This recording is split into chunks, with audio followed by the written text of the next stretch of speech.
Shalom, shalom, bien-aimé dans le Seigneur. Bonjour, que le Seigneur te bénisse.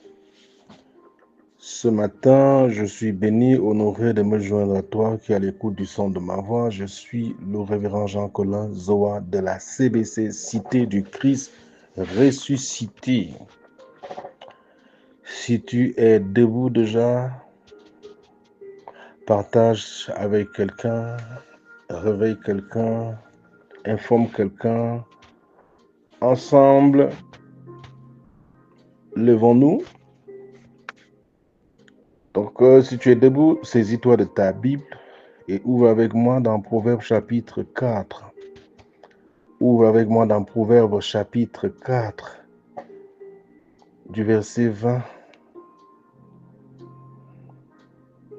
au verset 22, je lis. Mon fils, sois attentif à mes paroles. Prête l'oreille à mes discours. Qu'ils ne s'éloignent pas de tes yeux. Garde-les au fond de ton cœur.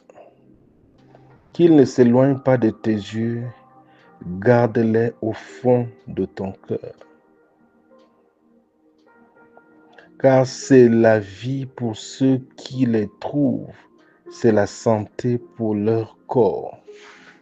C'est la vie pour ceux qui les trouvent, c'est la santé pour leur corps. Amen. Donc ce matin, je continue à te dire, ne te tais pas. Celui qui se tait collabore avec l'ennemi.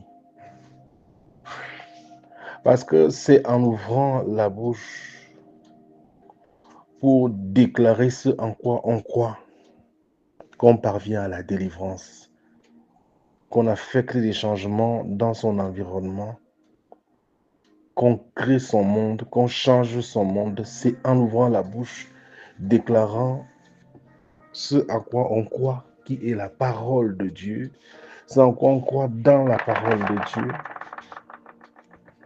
qu'on parvient au salut, qu'on met en mouvement le ciel en notre faveur, car il est écrit, ce que vous lierez sur la terre sera lié dans les cieux, ce que vous allez délier sur la terre sera délié dans les cieux, c'est-à-dire que les cieux attendent que vous déliez les choses, que vous ordonnez, que vous déclariez. Parce qu'il n'y a rien que le ciel puisse faire sur la terre sans l'homme. Et c'est même au travers de l'homme que le ciel intervient sur la terre. Figure-toi, bien-aimé, si tu l'ignorais déjà, que Dieu a donné la terre au Fils de l'homme. Il a donné la terre à l'homme. Il s'est réservé les cieux. Il lui a donné l'autorité sur la terre. L'homme a été désigné par Dieu régent, administrateur, gouverneur, roi, dominateur sur la terre. C'est à lui de gérer les affaires de la terre. Donc Dieu ayant donc confié la gestion des choses de la terre à l'homme, il ne peut pas venir interférer n'importe comment si l'homme ne lui donne pas l'autorisation, ne peut pas venir s'ingérer n'importe comment sur les affaires de la terre. C'est pour ça que pour que Dieu opère sur la terre, il le fait au travers d'un homme. Il trouve un homme qui coopère avec lui et il opère au travers de lui. Il est dit ici, mon fils, sois attentif à mes paroles, prête l'oreille à mes discours. J'étais en train de lire dans Proverbes chapitre 4. Sois attentif à mes paroles, prête l'oreille à mes discours. Ça, c'est la parole de Dieu. C'est ce qui est écrit. La Bible, c'est là que vous trouverez la parole de Dieu. Verset 21, il dit qu'il ne s'éloigne pas de tes yeux. Donc, sois constamment, aie constamment tes regards fixés sur ce que dit la Bible, sur ce que dit la parole de Dieu. Aie les regards fixés. Aie les yeux fixés, ne t'en éloigne pas. Et il dit, garde-les au fond de ton cœur. Voilà la partie la plus importante. Alors, garde-les, garde mes paroles au fond de ton cœur. Garde, c'est ta responsabilité. Va dans ma parole, cherche ma parole. Lorsque tu as trouvé ma parole, garde-la au fond de ton cœur. Bien-aimé, tout ce que tu vas lire au cours d'une journée, au cours d'une saison, ne va pas attirer ton attention comme les portions de l'écriture, de la parole de Dieu qui traitent du problème par lequel tu es en train de passer quand tu passes par une situation difficile. Parce que alors l'Esprit va t'aider, va ouvrir ton entendement, t'aider à te saisir de cette portion de l'écriture-là. Ce sera ton remède vers lequel il aura dirigé ton inspiration afin que tu t'en saisisses pour pouvoir affecter un changement à ta condition, pour pouvoir renverser une situation, changer tes circonstances. C'est une vérité vers laquelle il t'aura dirigé, une vérité qu'il aura alors voulu, qu'il voudrait alors que tu contractes, que tu la gardes, que tu gardes. Tu gardes tellement cette parole, tu gardes tellement cette semence à l'intérieur de toi que finalement elle commence à porter du fruit pour répondre à ton besoin, pour changer ta condition, pour affecter cet aspect-là de ta vie, pour produire à ta vie le fruit auquel il aspirait. Ça, c'est l'extrême importance. Ici, du fait que représente, dit garder la parole au fond de ton cœur. La garder au fond de ton cœur. Comment je la garde au fond de mon cœur? Ce n'est pas une chose aisée que quand tu as trouvé une parole, quand tu as saisi une semence, parce que la parole, c'est ça que j'appelle la semence. Une parole qui a la mission de venir renverser une forteresse, un trône établi par Satan dans ta vie, un trouble que lui il a instauré au travers duquel il te contrôle. Et il faut que tu te saisisses d'une parole qui viendrait le déstabiliser. Le Seigneur a dit, mes paroles sont esprit et vie. Non, non, non. Bien-aimé, ce ne sera pas facilement que l'ennemi te permettra tranquillement de garder la parole. Les luttes vont survenir. Est-ce que tu as lu dans Matthieu chapitre 13? Matthieu chapitre combien? 13. Et dans Marc chapitre 4, ça parle de la parabole du semeur. La parabole du semeur parle de ce semeur qui a semé sur 4 types de sols. Il y a eu un type de sol qui m'a particulièrement marqué. Ce sol était plein de pierres. Même le deuxième et l'autre type de sol était aussi un sol avec beaucoup d'épines et beaucoup de ronces. Le sol plein de pierres, il y avait un peu de la terre dessus, sur ce sol-là, mais elle n'était pas profonde. Lorsque la semence y a été implantée, elle a commencé à pousser, mais les racines sont allées loin. Elle a évolué et elle a commencé à sécher. On dit que lorsque un homme reçoit la parole du royaume et qu'il ne la comprend pas, l'ennemi vient la lui voler afin qu'elle ne lui profite pas, qu'elle ne lui porte pas de fruits.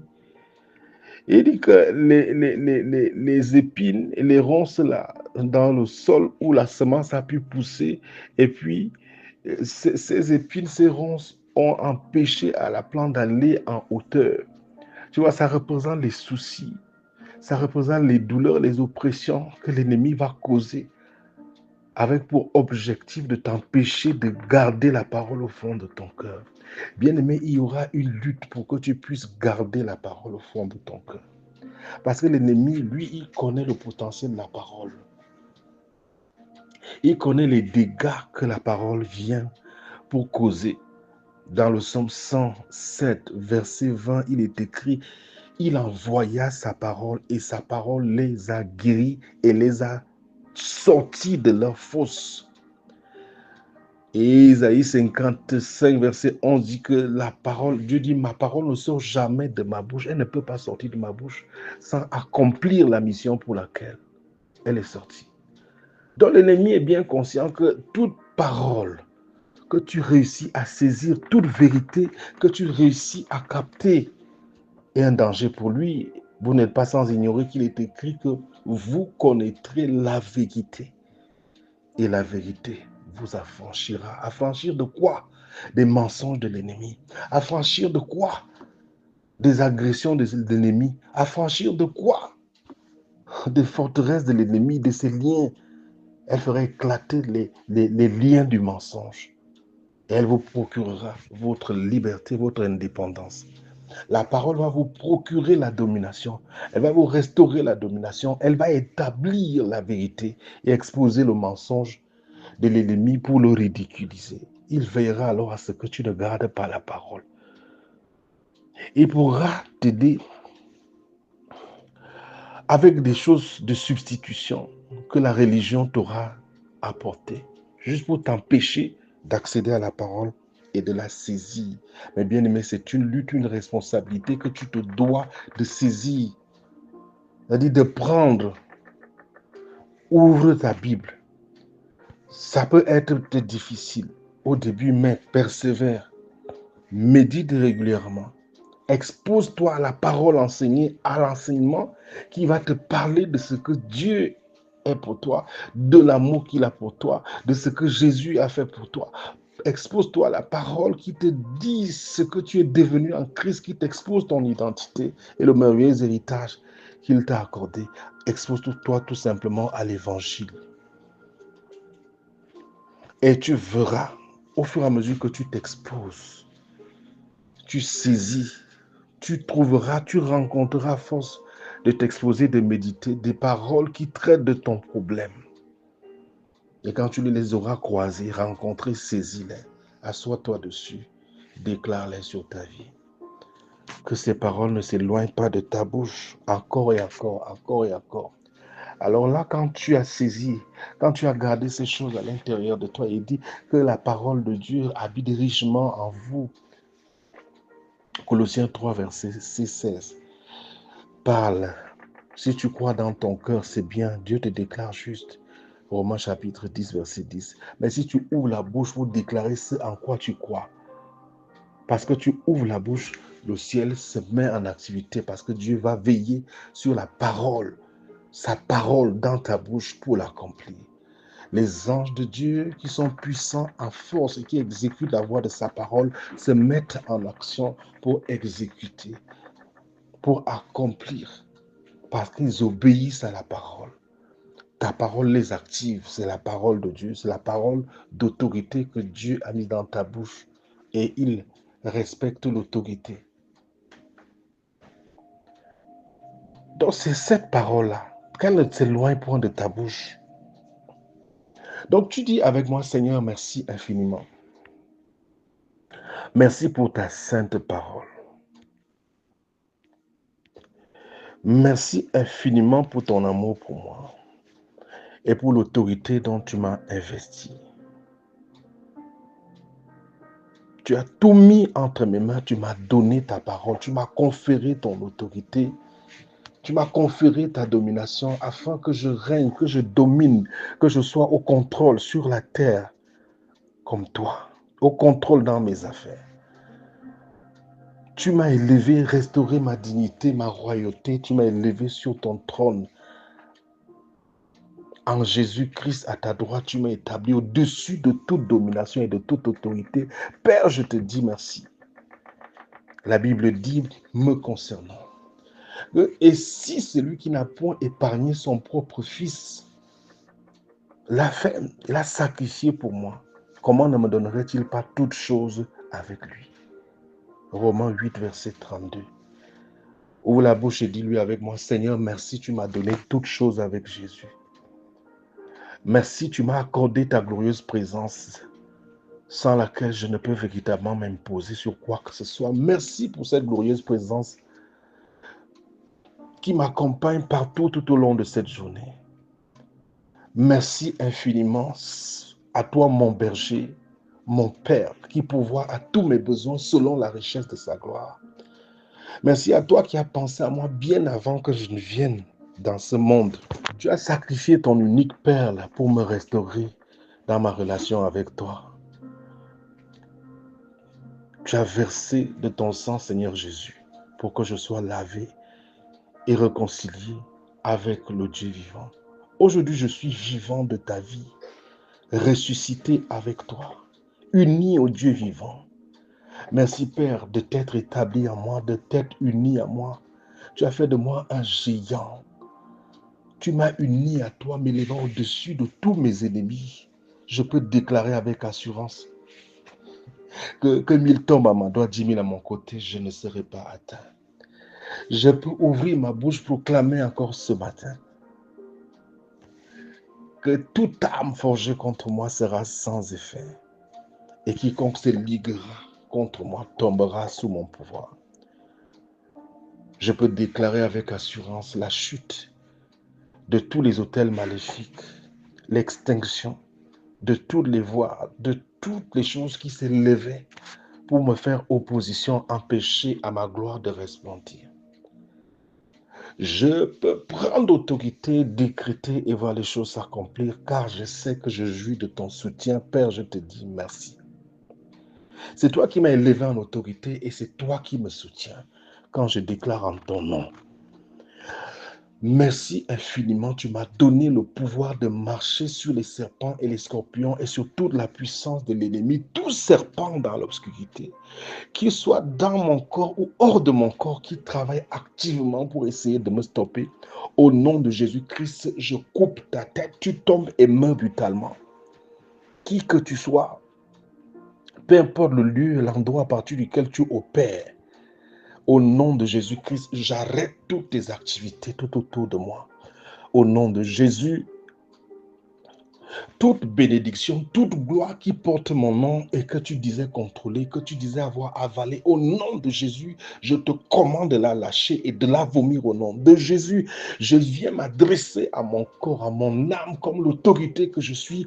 Je dis à mon corps, tu t'alignes à la parole de Dieu. Je dis à mon âme, tu t'alignes à la parole de Dieu. Je dis à ma vie, à mes activités, vous vous alignez à la parole de Dieu. Au nom de Jésus-Christ de Nazareth. Seigneur, merci parce que par tes meurtrissures, j'ai été guéri. Mon corps, je proclame, tu es guéri. Tu es guéri. Reçois la puissance de la résurrection. Je commande à tout corps étranger, toute infestation de mourir de l'intérieur de mon corps au nom de Jésus. Je commande à tout désordre de prendre fin et à l'ordre d'être restauré. L'ordre dans mes entrailles, l'ordre dans mon cerveau, l'ordre dans le fonctionnement de tous mes organes. Tout désordre s'arrête au nom de Jésus. J'annonce à mon âme la bonne nouvelle, c'est que Christ m'a racheté de la malédiction.